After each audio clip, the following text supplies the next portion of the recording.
அதை வேற திருச்சி பேச ஆரம்பிச்சிருவாங்க. நானும் உதிக்கட்டும்னு சொல்லாம்னு நினைச்சேன், பார்த்தா அதை வேற திருச்சி பேச ஆரம்பிச்சிருவாங்க.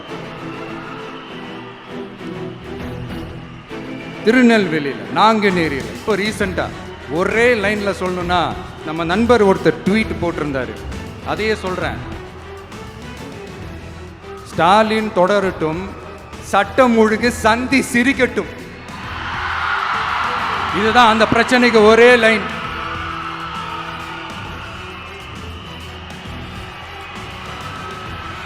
மக்களே, காஞ்சிபுரத்தில் வேலூரில் எல்லாம் நம்மளோட விஷனை பற்றி சொன்னோம் இல்லையா? அதே மாதிரி இங்கேயும் சில விஷன்ஸை சொல்லணும்.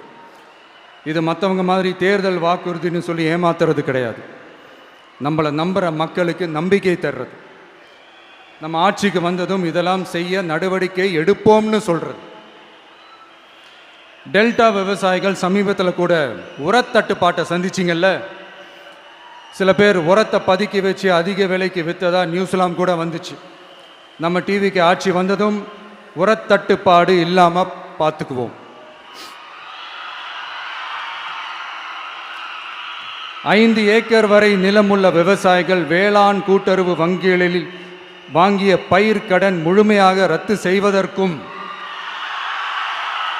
5 ஏக்கருக்கு மேல் உள்ள விவசாயிகள் வேளாண் கூட்டுறவு வங்கிகளில் வாங்கிய பயிர்க்கடன் 50% வரை ரத்து செய்வதற்கான சாத்திய கூறுகளை ஆராய்ந்து உறுதியாக நடவடிக்கை எடுப்போம். திமுக மாதிரி எல்லாருக்கும்னு சொல்லிட்டு அதில் தகுதி ஃபிக்ஸ் பண்ணி பாகுபாடு காட்டி ஏமாற்ற மாட்டோம். எல்லாத்தையும் வெளிப்படையாக சொல்லுவோம். 2 ஏக்கர் வரை நிலமுள்ள விவசாயிகள் மற்றும் நிலமற்றவர்கள் குடும்பத்தில் யாரும் மாநில மற்றும் ஒன்றிய அரசு ஊழியராக இல்லாமல் இருக்கும் பட்சத்தில் அவர்களின் குழந்தைகளின் பொறியியல் மற்றும் மருத்துவம் உள்ளிட்ட தொழிற்கல்வி முதல் அனைத்து வகை படிப்புகளுக்குமான முழு செலவையும் அரசே ஏற்கும்.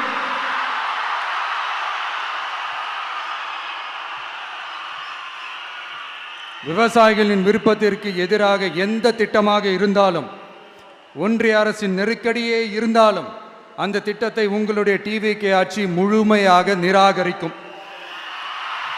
எப்போதும் விவசாயிகளின் பக்கமே நம் ஆட்சி நிற்கும்.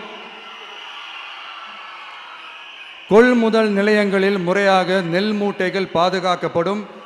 நெல் முளைத்து வீணாவதை பார்த்து கொண்டு நமது அரசு சும்மா இருக்காது. போதுமான கொள்முதல் நிலைய வசதிகள் ஏற்படுத்தப்படும். அதே போல கொள்முதல் நிலையங்களில் கொள்முதல் செய்வதற்கோ மூட்டை ஏற்றி இறக்கவோ 1 பைசா கமிஷன் வாங்காமல் பார்த்து கொள்ளப்படும்.